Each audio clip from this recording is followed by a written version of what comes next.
Okay, well, welcome everyone. My name is David Morse. I'm a retired United Methodist clergy and a member of the Monroeville Interfaith Ministerium.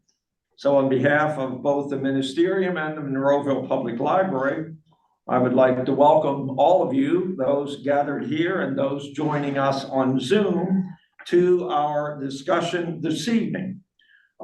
This discussion will focus attention on the impact of the recent pandemic on the various religious traditions that are part of the larger Monroeville area. After some discussion, we have entitled this "Pandemic plus Religion equals question mark, question mark, question mark." This very title suggests that there may be more questions that we deal with tonight than there are answers. The open-ended nature of our title offers each of the members of our panel an opportunity to explore the various questions relating both to the pandemic's impact on the institutional life of our communities, as well as personal concerns in our religious journeys. The open-ended nature of the title also offers those of you in the audience an opportunity to give input in the form of comments or questions as you participate with us in this discussion. Our format will be threefold. I'll begin by starting with Linda and asking each of the members of the panel to introduce themselves and indicate the religious tradition that they represent. I will then endeavor, to the best of my ability, to try to lead the members in a general discussion of our topic. We decided on this format rather than the traditional panels we have where everyone makes an opening statement because we feel that here differentiating our particular concerns can emerge in a conversation, but likely we will have a lot more in common as we wrestle together with the impact of the pandemic. I anticipate we will try to have about 35 to 40 minutes of panel discussion. And then finally, we will open to the audience the opportunity to ask any questions or make any comments. You can direct those to a specific member of the panel, or you can just make a general comment or question for everyone involved. We anticipate finishing no later than around 8:30. And if we exhaust the topic or ourselves, depending on whichever comes first, we may even end before that. Once again, I want to thank our participants on the panel and those gathered both on Zoom and here at the library for being a part of us, and thank you for the input you will have as we share together. I would close my part by saying that our next event is April 11th, 2024 at 7 p.m. here, I assume, in this room, and we will be dealing with the title, "Is Religion Relevant?" which may generate even more discussion than the question of the pandemic. So without further ado, starting with Linda, I would just ask our panel to please introduce yourselves. Hi, I'm Linda Theophilus. I'm the pastor at Emmanuel Lutheran Church in the Eastmont neighborhood. So I'm looking at Monroeville all the time, literally from my front door. And being part of a Lutheran congregation, that obviously means I'm one of the Protestants in the ministerium. And that's part of why I'm here, to represent the Protestants. But also, I serve a very small congregation. And what may be more relevant in our conversation is the size of different organizations. The pandemic has had different kinds of effects on different size organizations. My name is Harilal Patel, and I belong to Hindu Jain Temple since the inception of the temple more than 40 years ago. And I'll be presenting you different aspects of positive and a negative effect of COVID-19. My name is Mary Ann Jew. I am the commissioned lay minister at East Suburban Unitarian Universalist Church in Marysville. My name is Pastor Bernie. I am from the Outreach and Service Committee for the Western Pennsylvania District of the Church of the Brethren. I'm Susan Burke. I'm a member of the Baha'i faith, and I am part of the Baha'i community in Monroeville. I am Deacon Mike Kelly. I'm from the Christ the Divine Shepherd Parish, the Catholic community that serves what is now Monroeville, Penn Hills, and Pitcairn. Prior to the merger, we were actually 5 different parishes. St. Bernadette's, North American Martyrs, both in Monroeville. St. Susanna's, St. Bartholomew's, St. Gerard's in Penn Hills. And St. Michael's, of course, was a church as part of North American Martyrs. So we serve all that area. I also serve as president of this organization. I'm Barbara Simons. I'm the rabbi at Temple David, which is a synagogue, so it's a Jewish community and it is a liberal Jewish community. My name is Suhendra Singh Advani. I am the chairman of the board of trustees at the Sikh Gurudwara. We serve the entire Sikh community in Monroeville and Greater Pittsburgh area. Our congregation members also come from part of West Virginia and Ohio. Thank you. Well, thank you, panelists. Let's begin with a rather broad-based general question. What is one of the most significant impacts the pandemic has had on your religious institutions and on the practice of your traditions, as well as the impact it's made on the individual members of your various houses of worship? Can I go? Well, please, yes. I think it has been beautiful. In that our Sangat members, Sangat is congregation or in our language. With this, the faith, their intensity towards faith increased. And instead of when they're praying, looking for their own benefit, they started praying for Sarbat Dabhala, that is welfare for everyone. Because one way or the other, everyone is interconnected. Somebody gets hurt, their family gets affected. So in that sense, it was good in that their own faith got deeper. We had with video conferencing and all, the groups formed that now we exchange thoughts and religious way of life, if you will, not only within the United States, but international. So all that has been great. Well, one of the things that in the Catholic tradition is a very tactile religion. So a lot of the things during the pandemic had to be changed. And you may have seen memes on Facebook with a priest baptizing a child using a squirt gun. We didn't actually do that. But there were things that we had to adapt. For instance, to put oils on, we were told we had to use either cotton balls or Q-tips. Much of that has gone by the wayside, thanks be to God. But we too had to go more deeply into the idea of using technology to reach people who couldn't come to us. And that's a good thing, because even outside the pandemic, there are people who can't come to us. Unfortunately, what we saw was a significant drop in attendance.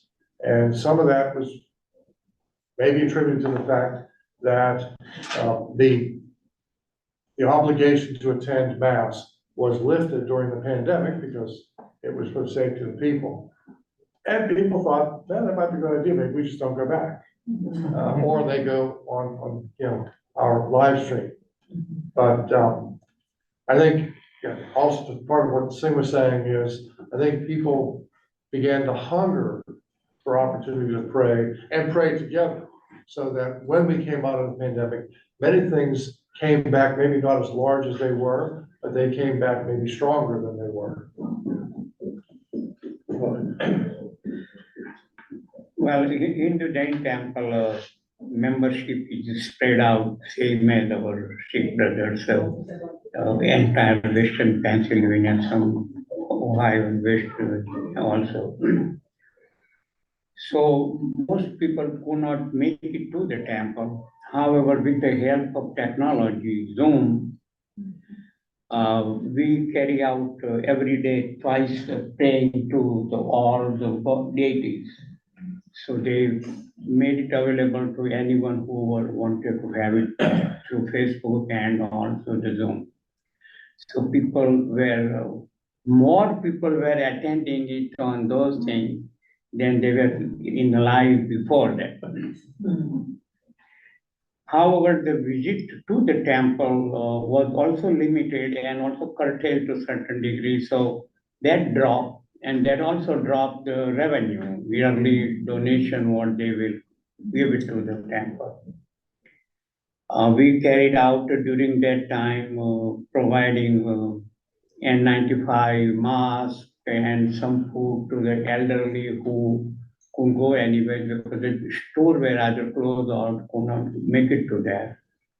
And those kind of activity were carried out. A positive part was many new group became on a Zoom and started Bhagavad Gita classes or we call Bhajan Kirtan, which is praising the Lord kind of things. And those who never sang like me became a part of them for singing or chatting, those kind of thing. And those groups are still going on stronger actually. So those are some of the very positive outcomes came out of those things. I think that, the COVID actually enabled people simply to be comfortable at home. You know, before COVID, everyone was kind of like multitasking home and work and extracurricular activities. And with the idea of being able to stay home legally, both with work and extracurricular activities like church and their lifestyles, it enabled a lot of people to simply feel comfortable. I think it not only impacted the church, it impacted our workplaces as well. Because when they lifted the ban, everybody was like, what? We have to go back? So I think that it just enabled a high level of comfort of simply to want to be home. I agree, I'm sorry, no, go ahead. I agree with everyone, similar experience. I think that it's also helpful if somebody doesn't drive at night, right? Our Sabbath starts Friday night, so it's night. So if you're not a night driver, you know, it's harder for you if you're ill or, yeah, it's nicer to be in sweatpants or pajamas or, you know, whatever you might be in. And coming out of it, I think is very hard because it's harder to get people to come back. But I think that there became a real regularity, and I think part of it, frankly, was fear. I mean, the fear of a pandemic was where people needed prayer, I think, in a different way. And so our services had a lot of people online, and we figured out you could do, sometimes we screen shared, or there are ways to, we had like a hands-free pickup of the prayer book so you could have it, because otherwise you had to do like a split screen thing, and that was just complicated. But at the same time, what we lost was, you know, the chatting before the service or after the service. We always have food after where you gather and so forth. And even now, right, we can do some of that a lot of our meetings are still completely on Zoom. And so you don't have that socialization that you have, which I think is problematic. Especially if someone's newer to the community or whatever. I mean, two people can talk to each other with everyone else listening in. But unless you go into Zoom rooms and all of that kind of stuff, it just got really complicated. So I think that, you know, when we talk about religion, I think to me, we have to think more than just worship. I think we have to think of socializing. I also think like opportunities for learning, like was said, that you could learn from anywhere in the world, right? And so that was a great opportunity to expand learning. But I just, you know, we did cooking classes with Israeli chefs, you know, and things like that, which is great, right? You get all of your ingredients and you could do it alongside them, and they were over there, right? So it did open up a lot, but I just think it's really important to look at it beyond, like I said, sort of the worship component of religion, to expand that greater. I don't really have a whole lot to add. I mean, we, as Baha'is, we don't have like a regular, traditional weekly service. We meet every 19 days for prayer and consultation and socializing. And in Allegheny County, there's only about 152 Baha'is, and well, not even Allegheny County, that's our whole cluster, which goes to Greene and Washington, and. So we don't have a center. We usually meet in one another's homes, so it's always been very small. But the biggest thing you talk about is, I was talking about this to my husband, he said, it's the intimacy that we lost. He said, that's what we lost. We can't really be together, and that's part, I don't think of that as tradition, but it is part of it. It is a big part of all religious tradition, is being together.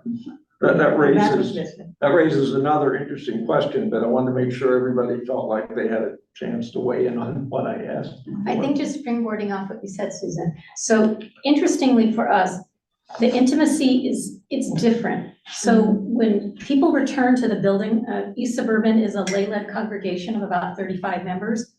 When people return to the building, it was interesting to realize when we have community time, it's a cacophony. There are 20 people all having conversation in the same room, eating. Whereas the people who do meet on Zoom, we still have multi-platform worship and gatherings. Those people, there's a different intimacy because we use Zoom and only one person can speak at a time. And everybody so we used to break up, so there'd be only maybe 4 people or so. We tried having 15, that didn't work.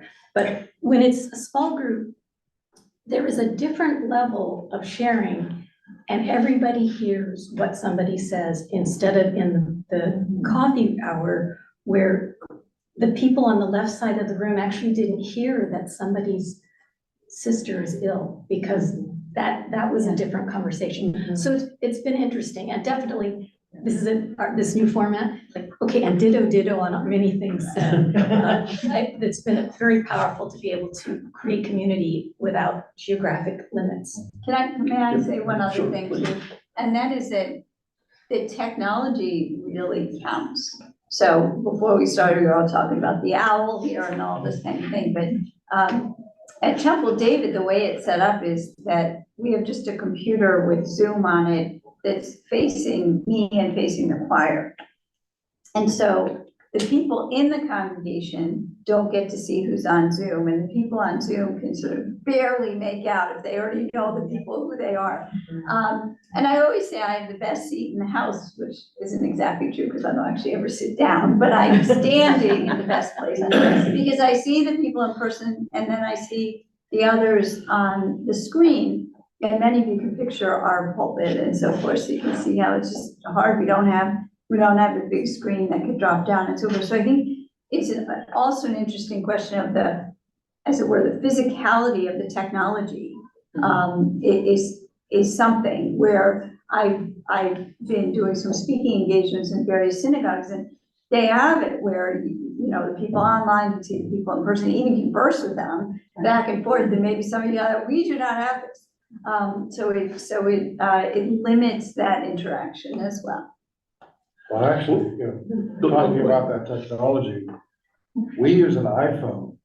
Oh, which- we are so ahead of you.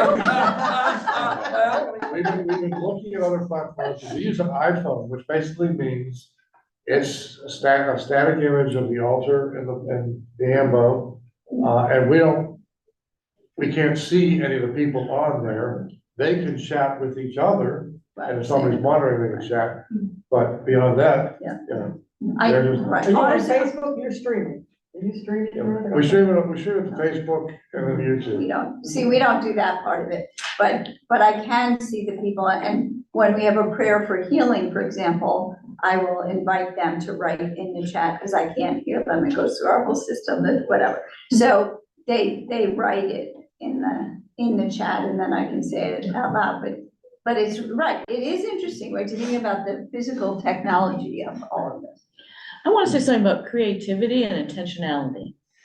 when everything's like, oh, you can't go out, you can't gather in person. And there was a burst of creativity. How are we gonna respond to this? Right. Which you're looking even partway through, maybe not the first few weeks, but partway through was like, wow, there's something a little bit fun about all of this. And look at, we're doing new things. Religious organizations are often, how do you change it? How many people does it take to change a light bulb? And every group says, what, change? So that willingness to change, I think, was a very positive thing. But at the same time, we knew there were things we were losing, and that isolation and maybe the experience of being more isolated helped us be more intentional in having some connection with the members of the congregation who couldn't come and be in person.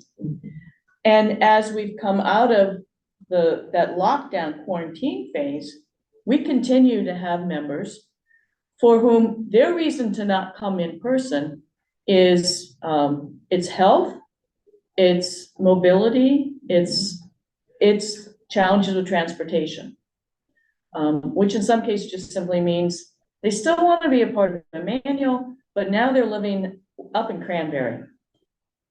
Really, nobody just wants to stay in their like sweats? It's only the Jews, huh? Well, I gotta say, there are a few members of our congregation who would probably like to have the live streaming option, because if you do it on Zoom, there are ways to record the on Zoom thing, but it's live. It's Right. happening now. If you're doing Facebook live streaming, it automatically goes into a recording that you can access later. So can I ask, sorry, you should take over at some point too. But the interesting thing is I haven't, unless there was like a big life cycle, like a bar mitzvah, Yeah. I have not been comfortable with recording, because it means that the people, because for us, you can see the Zoom people unless they have not shown themselves. Yes. I don't think it's fair for them to be seen. I mean, sometimes frankly, it's a little distracting. They could be doing all kinds of things. By the way, for our fast, because we were talking about the Baha'i fast, that on Yom Kippur, we actually said to them, if for medical reasons you need to eat or drink, please step off camera. Because I'm thinking like, we're all gonna be really hungry and thirsty looking at you if you're drinking. But I think that there's those dynamics also, right? The choice to record also has to do with how public facing your congregation is, or how much you need to protect the privacy of the members of your congregation. That's right. But we also, I mean, Yeah. but we also have had people, I mean, sometimes you're not quite doing the right thing and whatever, but I've had people who are in hospital rooms. Mhm. It's so powerful that they can be with us and worship. Yeah. The other problem is that they've chosen not to hide their picture, right? Not to cut the video, which really isn't necessarily appropriate for us to see them in their hospital bed, right? And so, and I'm leading the service, so I can't engage in conversation with them at that moment and all that kind of stuff, but Yeah. then, I never wanna record that, as it were, because you Mhm. see them. But Yeah, we and we have not haven't gone. chosen that way, but. We have not chosen to record. Yeah. But I also feel we're losing something in not doing that, Yeah. because that is in many ways becoming the first step into a congregation. Interesting, right, to Yeah. check it out or whatever, We right? allow for asynchronous worship. No, using the iPhone, we record it, but we're not seeing anybody because they're just watching. Right. Yeah. Yeah, What- and go in ahead, our Sam, case, our broadcast, if you will, through YouTube, the camera will only face the priest and the instrument players who are with them, and that's it. The camera will not turn and show the congregation. It was a fixed on stand. And that's like us, right? Well, it's interesting, one of the things that has already surfaced in this discussion are the things that we have in common. Best described, I think, by the word ambiguity. As I'm listening to each of you, I'm hearing that there's gains here and there's losses here and there's losses over there and gains there. And so I'd like, if I could, to try to direct this to a more differentiated focus on the specifics of our different religious traditions, and ask a question that is inherent in everything we've been talking about. There's been a tension between, on the one hand, being able to face outward and become more inclusive and more involved, people from Cranberry, people from around the world, and obviously we think that's a gain. On the other hand, we've talked about not only requirements of face-to-face participation, but the positive gains of that and the loss of intimacy. And so I'd like to ask some of you to focus on, in the light of your specific faith traditions and teachings, how do you manage that tension between the outward expression of your teaching to a larger audience and the kind of inward management of the needs of community, intimacy, and that blessing of people talking and being with each other, even beyond worship, but just in face-to-face gathering? That's a beautiful question. Let's hope we get a beautiful answer. Good job. In Sikh religion, social aspect is very, very important. So to highlight that to a level that it is important, after our congregation or our prayers, if you will, everyone in the community, everyone who is there is served lunch. So the lunch is prepared by either, if no family volunteers, it is prepared by the congregation members. Otherwise, generally, somebody's birthday, somebody's wedding anniversary, or any event, and they go. I mean, I know that in our congregation, the expense would be between $1,000 and $2,000. And every Sunday, there is lunch served.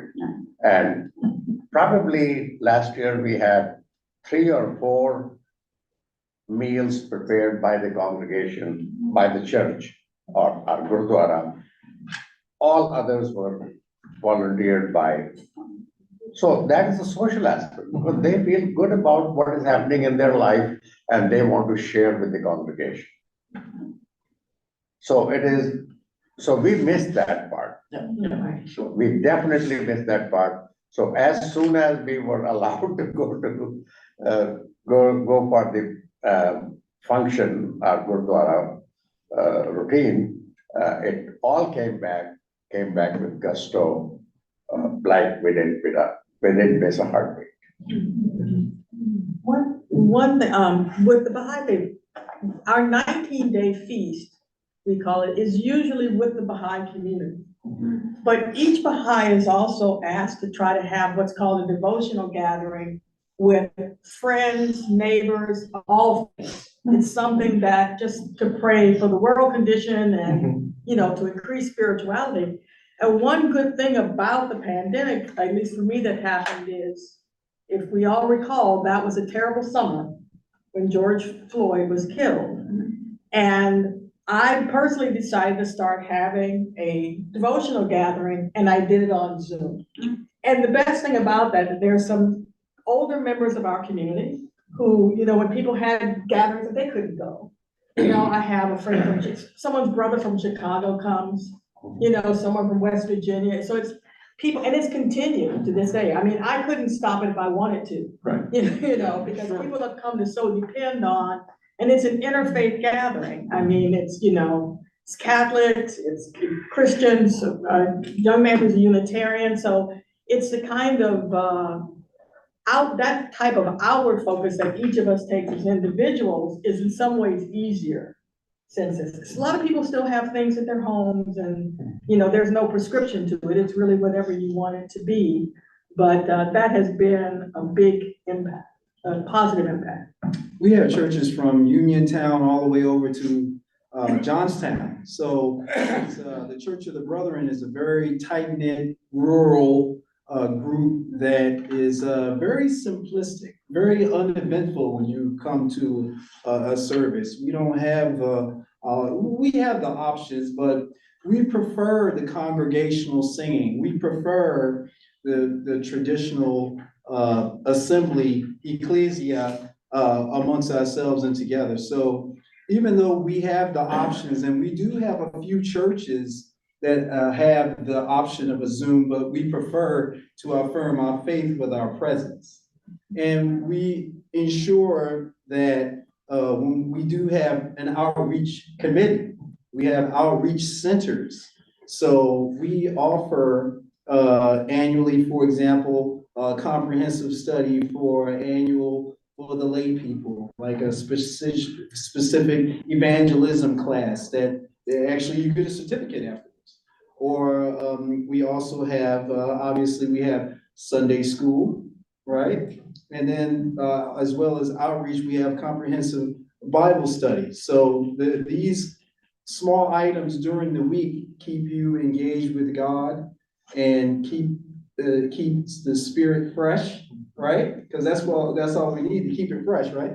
So all of these things, along with getting people to understand that as well as you being able to sit home in your pajamas, you're supposed to come to church and affirm your faith with your presence. I know we had a lot of people, when we began to come back, we came back in stages. First, we roped off every 3 pews for distance. Right. You had to have, and sections were only permitted to have families in them and not mixed groupings. But a lot of people couldn't come because of that.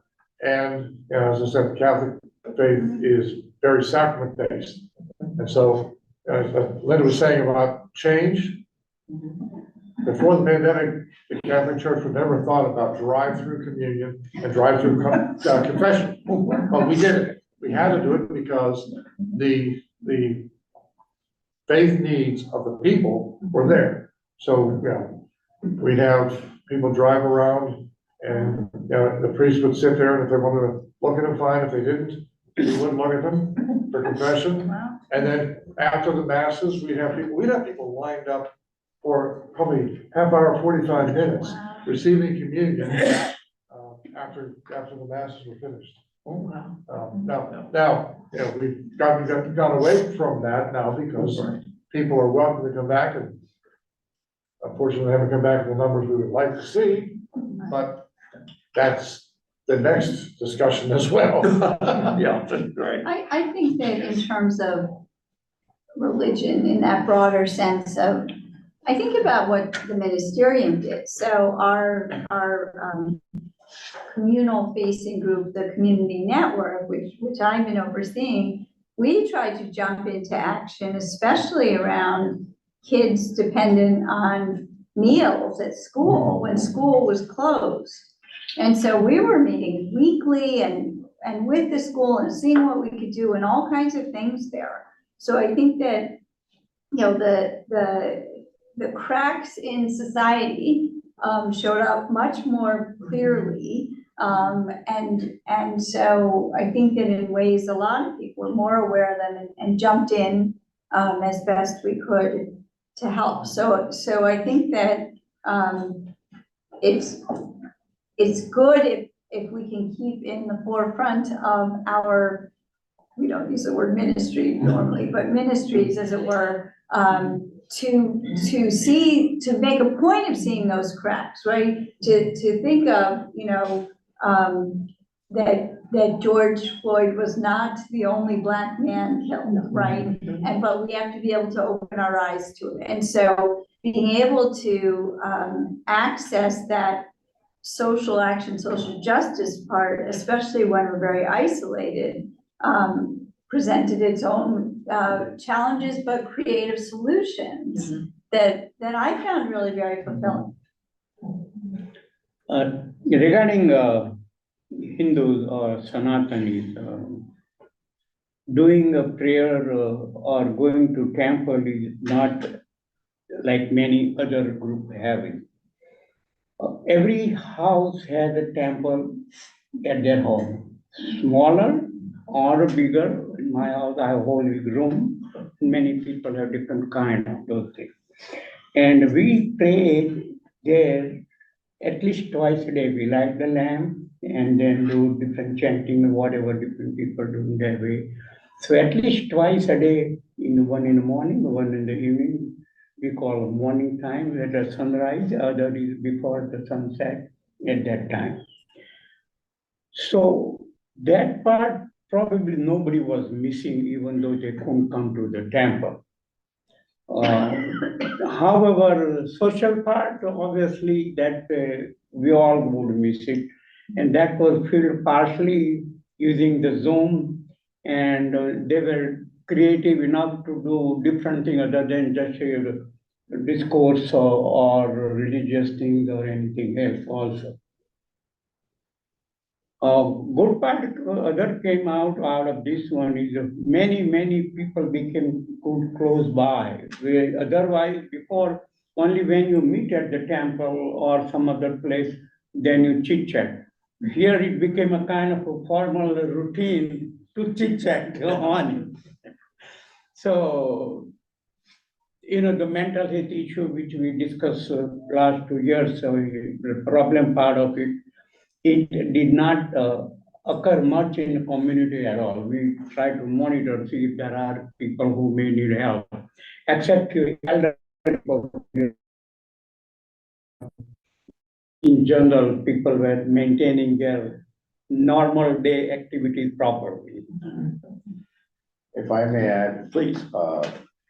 on your, just taking cue from you.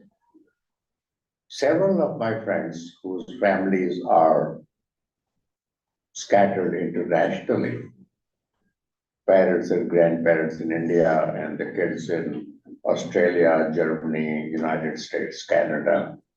It is so beautiful now that they say we all have one meeting a week on a certain day where everyone in the family gets together and they chat about their issues, like family get together.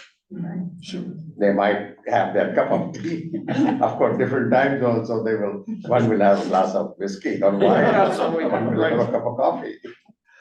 But it really has been so beautiful, so refreshing, acceptance of technology and how easy it has become now. Even, for me in business, hey, I have to go to Pittsburgh. We are going to meet at morning at 8:30. I'm not coming to Pittsburgh at 8:30. Let's meet on Zoom because traffic time is an hour to get there and $11 for parking.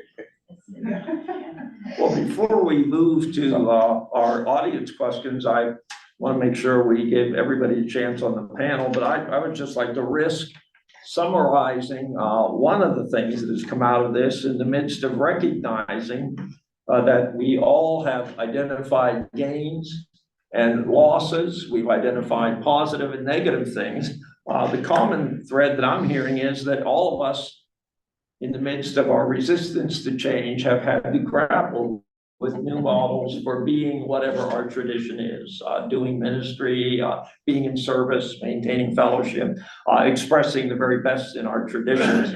And I think that the real challenge that we've expressed is managing that tension. It's very much contextualized by your tradition, by the needs of your community, and so forth. And I think that's part of the ongoing struggle for which there is no going back.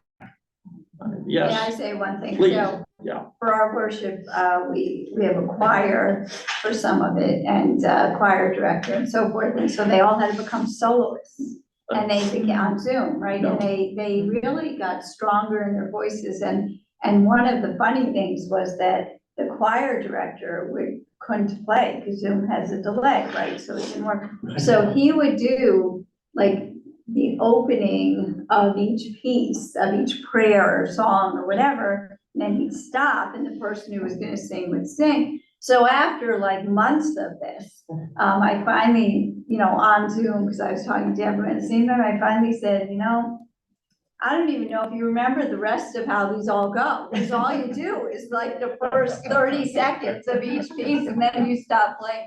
But it's just interesting, again, like how do you work? We didn't want to have no instrumental, right? Right. Right? And yet, how do you work that? So, I was gonna say, that's the thing we miss the most, is singing, yeah. because you Right. cannot No, sing you cannot. on Zoom. No, Zoom. Now, there are so many great videos Right. of music out there, which is really wonderful, but yeah, we miss singing most of all. Our congregation is actually in Monroeville, actually.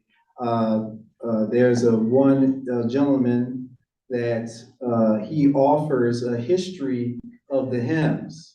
So he actually shares the history of the hymn and the congregation sings it. So it gives you a feeling of why this hymn was prepared and what the history of it is. And it actually, permeates and motivates the spirit in the room. Nice. So history of the hymns. Okay, springboarding. Yeah, please. So one thing that has been new to us since the pandemic is that we now have singing a couple of times a month. So Unitarian Universalists have a hymnal. In our small congregation, we would sing the same, I don't know, 10 hymns all the time, because those are the only ones we knew and felt comfortable with. But the joy of the creative side is that we now gather, and we do this on Zoom. It's for shy singers, because what we do is we all stream an audio clip of the accompaniment in our own, to our own screens, and we mute ourselves. So you can sing as loudly and as off key. You can just sing for the joy of the singing and to learn the hymns that are in our hymnal. There are hundreds, like 300 or 400. And that has been a real blessing, because people find spiritual nourishment in these hymns that were never sung in the 17 years before the pandemic that I had been a Unitarian Universalist. So again, not that it's better by any means than singing in community, but it adds something that was not there before, that nobody thought of trying before, and just opened up, again, spiritual nourishment for people that they might not have thought of searching in the hymnal for these things. Sounds like we're all trying to maximize the benefits and minimize the limitations. And with that, unless one of our panelists has something else they just wanted to add, Corey, we'll try to turn to our audience, both on Zoom and here in the room. Can you hear me, Corey? Loud and clear. Okay, well, what I think we'll do, if it's all right with you, we'll try to bounce back and forth. We'll field a question from the people who are live here, and then we'll turn to you and you can surface a question or a comment from Zoom. Does that sound okay? Sounds great. Okay, is there anyone in our audience who would like to make a comment or ask a general question, or specifically ask any one of our panelists a question? Yes. This is general to anyone. Have you noticed any difference in the response or attendance, or however it would show, with the youth versus the adults? Corey, could the Zoom people hear the question, or would you like me to repeat it? No, I think that was pretty clear. Okay, very good, panel. We have not seen any change. We have seen that both youth and adults are more enthusiastic now. We are seeing more participation by children. If I have to observe that, more people coming on Sunday morning youth class than before. Other panelists? Speaking of, the use of Zoom has made it a lot easier for some of the older people in the community to participate, to be honest. I mean, I think the same younger people are still there, but there have been people who couldn't make it in person, or who, quite frankly, you talk about driving into Pittsburgh. Sometimes I'm glad it's a Zoom meeting myself, because there's travel time, to and from it. Otherwise, I just sit down, participate, and then you can go on with your day. So I think older people, I've seen more participation. I think pastors, you see it online, you see it in the conversations like this, and pastors amongst themselves have conversations on this subject. And what I always try to offer is that people will take off work and drive thousands of miles just to go to the beach. People will have one eye open Swift. and go to Starbucks with one eye open and order their coffee. So, not to put anyone on the spot here, but I want you to think within yourself when I ask you this question. When was the last time you were invited to church? Just think about it. Now, think about something that you have every year. What is that? Every year we all have a birthday. And whether I'm your best friend or whether I'm your brother or your sister, even though this person knows every year when your birthday is, but what do you do every year to everyone that you know and love? You invite them. So that's the secret formula to get people engaged in your church or participate in your church. You have to invite them. Not because, you think that they don't have the acknowledgement of knowing that they're supposed to show up, but you have to let them know, just as you do your own family members, that it's your birthday, that I love you, I know you love me, I want you to come to church. You need to invite them. A meeting or a conversation is not going to get people to come to your church. You have to invite them. And statistics show you have to invite a person 8 times before they show up. So you got to get started. Right? You got to invite them. Going back to the youth question, for us, there's been less in person by youth than online. And also, they can't just come on their own. They need a parent to bring them, right? So there are all those dynamics to it, though. We started up something we hadn't done before, or we have done before, but not so recently. And that was that we have an earlier service on Friday, followed by a dinner that usually has a theme.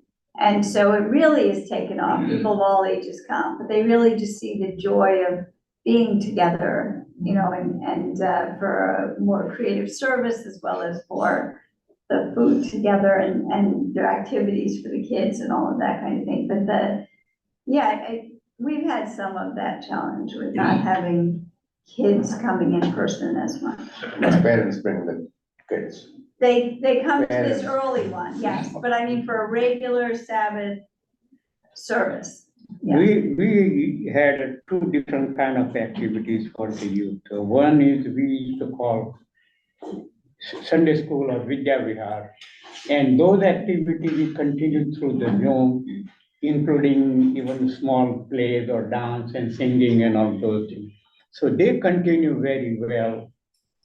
However, we also used to have annual 1-week camp away from here, which died in 2021, and we are not able to put it together same way yet. We tried last 2 years, 2-3 days camp, and attendance is also poor and other things. So that portion is damaged. We have to see when it will pick up their life. But the Sunday school part is maintained well.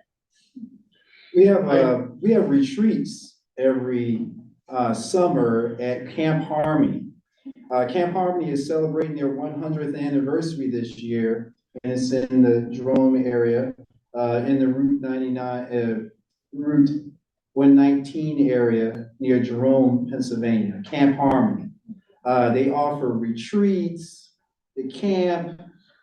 They even offer retreats for the ladies, retreats for men, retreats for pastors. It is a culmination of outreach to offer to young people, as you mentioned, and older people as well. So, offering camps, offering the Sunday schools. I'm not a part of it, but there's another church group called Summit. I'm sure everyone knows of Summit, right? On Wednesdays, Summit Church in Indiana, Pennsylvania, has this youth group. It's been going on for years now. When you show up in the parking lot, it looks like a concert that you just mentioned. So it's about knowing your community and, once again, You gotta invite them. Then you gotta be nice. People love nice people. They'll show up. Right? One of the things I think many of us deal with is that much of our congregations are older to begin with. And, we're not reaching the youth as much as we'd like to. Many of us are working on things to try to do that. But, we kind of joke that sometimes when it's icy and snowy, the people who show up are the ones who really should have stayed home because they're too old to be out. But, it's the older people who keep us going too, though. However, we need new blood. We need new, younger people coming in. And a lot of it is demographics. A lot of in the Monroeville area, a lot of the families are older. And some of the younger families have moved out to farther areas. Either in Westmoreland County or the Butler County, partly because of taxes, but partly because, that's just where the communities are growing. Some of the younger people are in those areas now. Corey, I think we're ready for a question from the people on Zoom. Okay, if anybody has a question on Zoom, please put it in the chat function now. I do have one that I wanted to ask. Can you hear me? Yes, we can. Okay, so you've talked about, the gains and losses of online services, of providing to people who are not able to come in person versus the communal aspect. How do you sort of balance your role in that, in maintaining a sense of community versus providing, reaching out to individuals who might be unable to attend? Can I, in Sikh Gurudwara, we have some designated volunteer drivers, and I happen to be one of them, that if anyone says we cannot come because of transportation reasons, and in our case, that mostly happens at the university students, and especially when university students' parents are visiting, they want to come to Gurudwara and they do not have transportation. They will call the Gurudwara and Gurudwara will connect one of the volunteer drivers and we will go pick them up from home, bring them to Gurudwara on time, and then after the services end, we drop them off. That is a normal practice. It has been going on since last 5 years, prior to pandemic. Many of our older communities, or older people in the communities aren't able to get out, and they still want the sacraments. So, and for years, extraordinary ministers of the Eucharist would take communion to those people. Unfortunately, during the pandemic, that had to stop. It has come back now. And so, that's one of the ways that we try to reach out to the people who cannot be with us, is by they share the table of the Lord with us in that way. In the Old Testament, if you, read your Bibles, most of the gatherings were in your home. So typically, if the pastor is busy, we have a group of people, usually it's a deacon, or if the pastor is, if he's available, if you truly know your people and know your congregation, you know the list of people that are in your nursing homes or the people that are on the bulletin that are sick. So it's like a family. A cousin will reach out or a deacon will reach out and you just simply go visit them as long as they are willing and open to the visit, and you set it up and go visit them. If they want a sacrament, you go visit them and set it up and do it. You just love them like you love your family. So you just, go visit them. This is not exactly that, because we started during the pandemic, and this is very specifically so that folks who are homebound are able to get Holy Communion. And what we started doing, at least for those who live closest to the building, and it is is primarily people who are already connecting on Zoom. That one or two of the members, they will deliver Holy Communion, blessed bread, and we teach Jesus is present in the bread and in the wine. Not exactly like Roman Catholic, but very, very similar. And that idea of the Eucharistic minister, taking the communion directly from the service to people who participated in the service, most of them, on Zoom, and now the sacrament's coming to them in their home. What we started during the pandemic, in addition to this drop-off kind of thing, literally was not going inside the home, just leaving it at the door.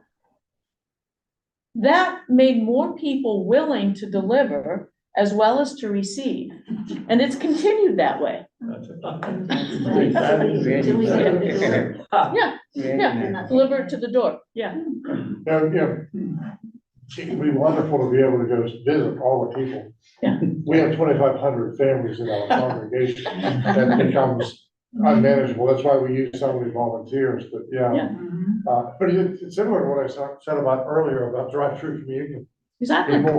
People came for that because they wanted it. Yeah, and some congregations were doing this very thing, perhaps not the, just leave it at the door, don't see them. They were doing this very thing. It hadn't taken on in my congregation.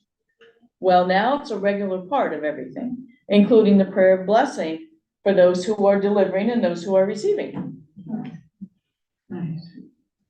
Well, I think it was mentioned earlier, very beginning, is that there has been an overall increase, I think, in a lot of people of faith to really embrace it. Yeah. With all of this stuff. I think there was an increase in that. Another question from the audience here in the building. Or comment. I was gonna say, I don't have a question, but I was glad that you spoke about the music. The creativity that I saw online from other churches. Our church didn't do the choirs, but I saw in my daughter's church in DC, they had wonderful music where people were individually on their screen in Zoom. And then how they coordinated it was just amazing to me. I mean, everyone was in their own home singing the same song in harmony, and the technology that they used at their church was just phenomenal.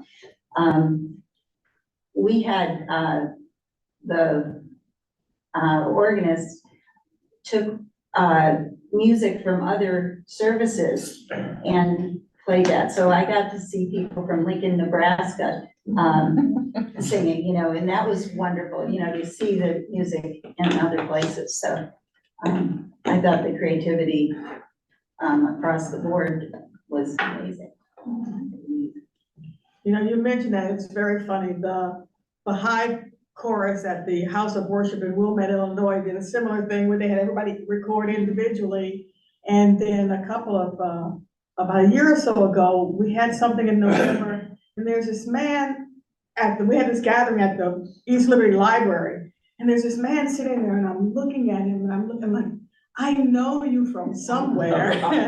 And he had been in this video. He wasn't from Pittsburgh, he was from Illinois, but he was in town for some reason and had come to this gathering. And I just had to laugh because I was like, I saw you, and I'm like, wow. Without technology, you Yeah, wouldn't I have known never that. would have known Right, that. right. All right. Well, when I mentioned Nebraska, I actually saw someone in the congregation there that we had been on a cruise with, and I called him up on behalf of the service. I said, I just saw you singing. He was like, what?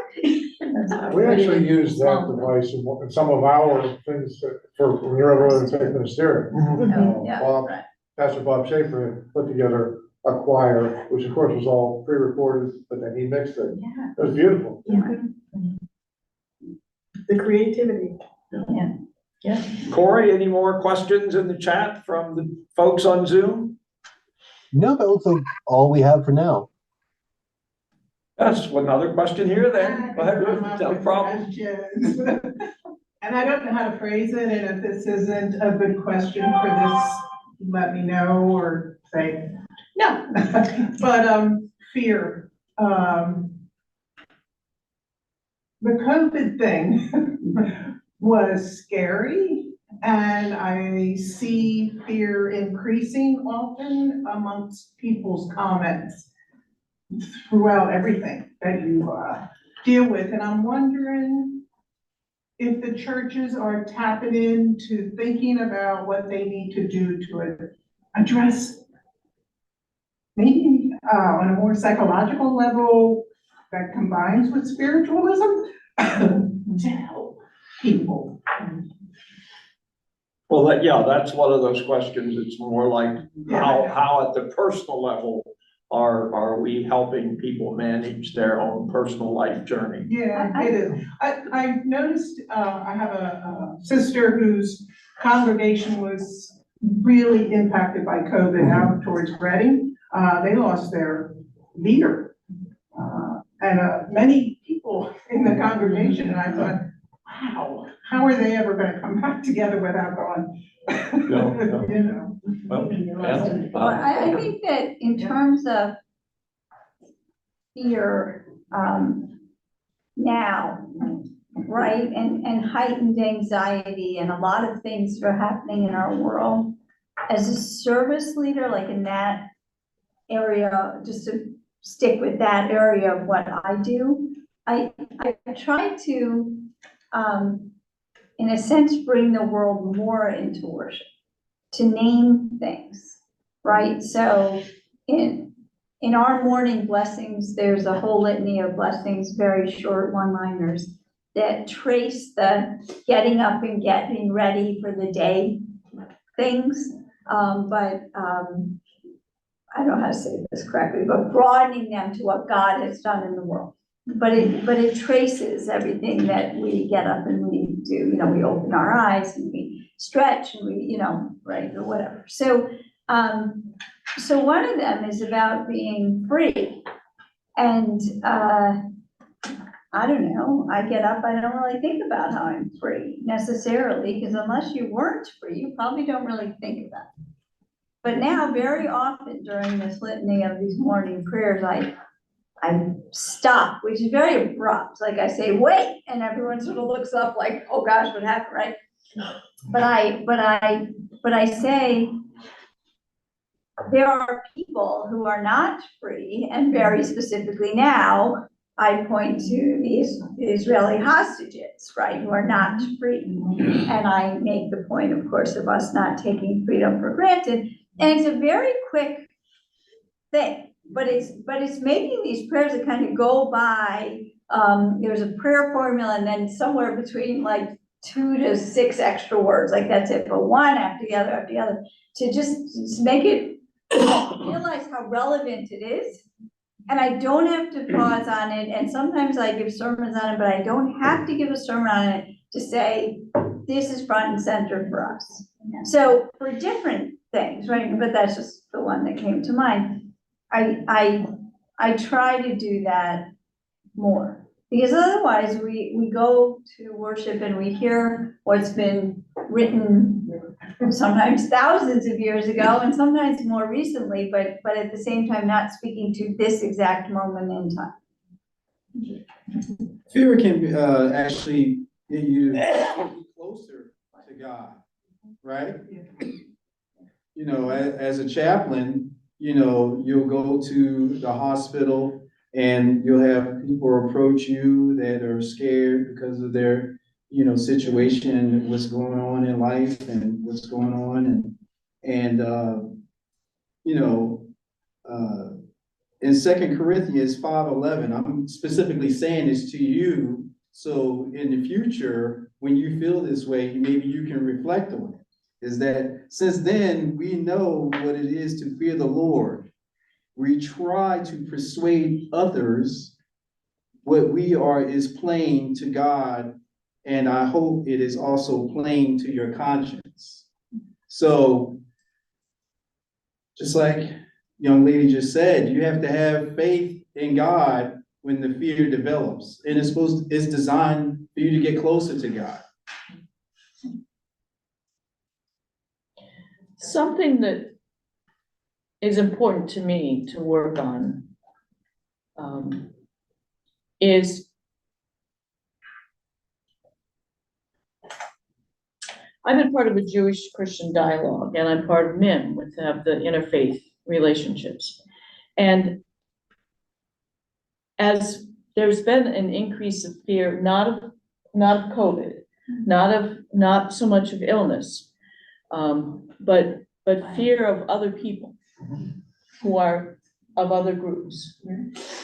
And I think more about both what I say as a preacher and a teacher in my congregation, so that I am not only lifting up being a good neighbor, having a cordial relationship, but also paying attention, what are the things that I could do or say that would leave open, not by my intention, but by somebody's more likely misunderstanding of, they jump to something, it becomes a justification for a negative impression and often a misunderstanding, right?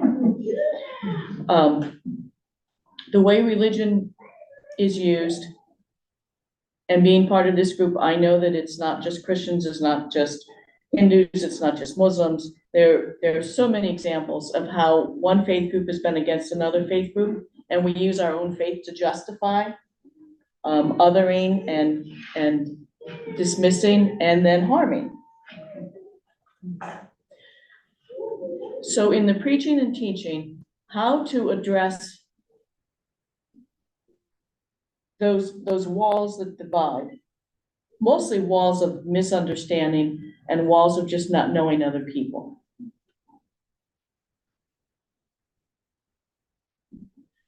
But then there's the proactive side, which is very deliberately finding those times and places, creating the times and places, creating the events that bring people together. And I feel that that's something that's very important to do more of now.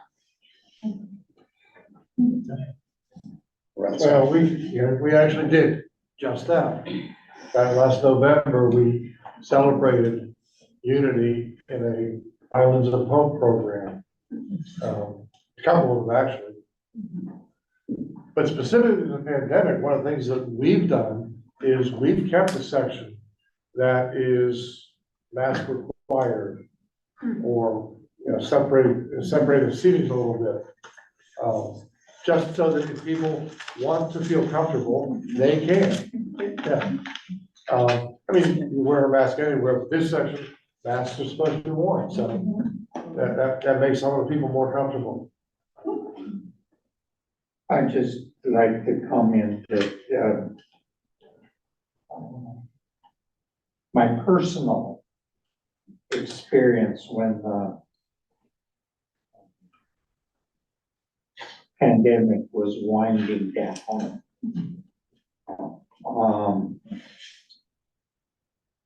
how going out to be with a large group of people was scary. And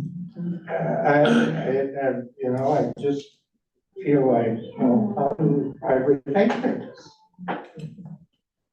I think it's interesting because I have to say, one of the vestiges for me is I hope I'm pretty friendly, but I really don't shake hands very often. And it's funny because somebody will say, can I have a hug? And if I know them, then I will say, of course, right? But at the same time, it doesn't happen that often. And I'm in an awkward place regarding handshakings. I'm just not comfortable. Yeah. Right?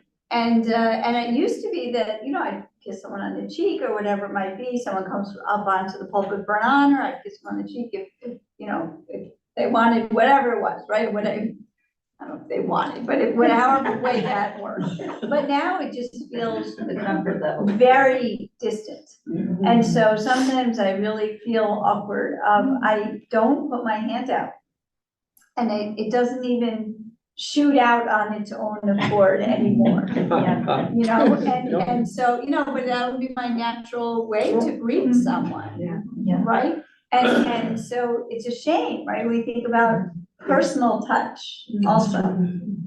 I had turned to Indian tradition of doing namaste. Yeah, yes, that's, Yeah. Namaste. We're all gonna turn to Indian. Yeah, I was gonna say that makes more sense to me than Yeah. anything that else we've done is the But I think namaste. recognizing and And naming the loss of touch, right, is just like we name the loss of sort of chatting in ways and, and that kind of interaction. We had, was it Helen's grandfather born during COVID? Oh, grandchild born during COVID, yeah. Grandchild born during COVID. And how shy the COVID, the new births during COVID. I mean, that's a common denominator. They're very shy. I see that in our children's classes with the youngest children, with the ones 5, 4, that spend, all that time just with their parents. Yeah. There's a whole different dynamic. Yeah. With those kids. Corey, do we have a question from Zoom yet? No, looks like we are still clear here. Okay, well, then we're going to wind this down. Does anybody in the audience have a final comment or any member of the panel? If not, If not, I will make a comment. While I was driving here for this particular meeting, before that, I had made my notes of historically what happened when COVID hit and how we slowed down, went back, now back to normal. I'm saying the resiliency of human race, resiliency of our group, I'm just looking at my group. So beautiful that we had COVID, we did go down, and now we are at a higher level than we were before in our faith, in participation, in fellowship outside of our own religion. It is fantastic. So I'm nothing but thankful to COVID for very positive experience in the world.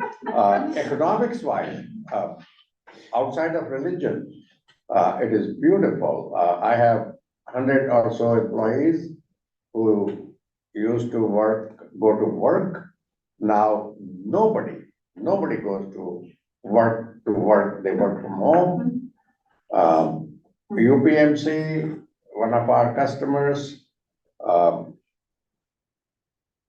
within 1 week, they were able to send everyone home, work from home, not fire them, work from home. And now they are saying your guys are 10% more productive than they were before. We are not going to bring them home. We are not going to bring them to work. It's going to cost us more.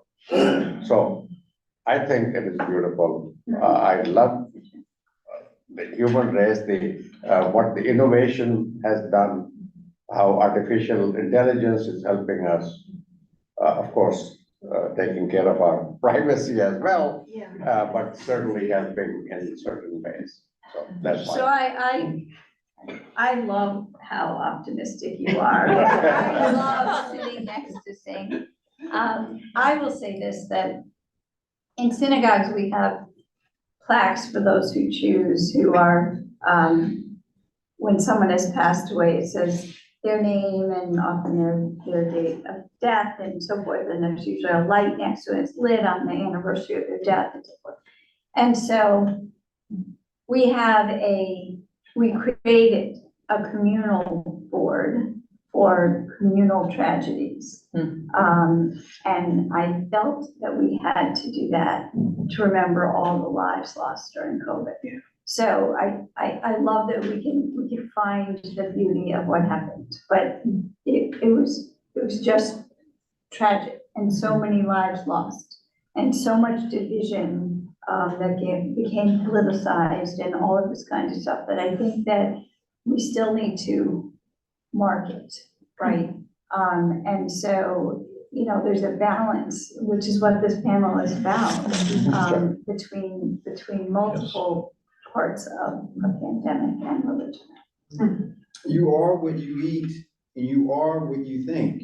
So we all have our own personal pet peeves. You know, when you ask a person what your joys and concerns are, unfortunately, a lot of people start out with their prayer requests. But you really, really have to focus more on the joys than the concerns to get the joys to come out, to make them come to life, you know? So just be mindful of that. You want to be joyful. We all have challenges and things that we need to pray about, but we definitely want to focus on the joys. And just like we are enjoying the moment of silence of the pandemic being behind us, imagine if we had another one next week. Guess what? We've been prepared. We know what to do. The creativity is already there. So be joyful and know that we've already experienced it. And let's hope that our concerns are in the background and in God's will. All right, I want to thank our panelists, thank those of you in the audience and those of you who have joined us on Zoom. I would remind you that tonight's discussion was very specific, but it sets the stage for the upcoming discussion, is religion relevant? And I invite you to listen to what the brother said and invite someone here, whether their answer is yes, no, or I don't know. We're looking forward to wrestling with that subject on April 11th at 2024. And so I would say to all of you, stay well and be blessed, and thank you for coming. Thank you Thank very you, much. thank you very much. Thank you. Thank you, audience.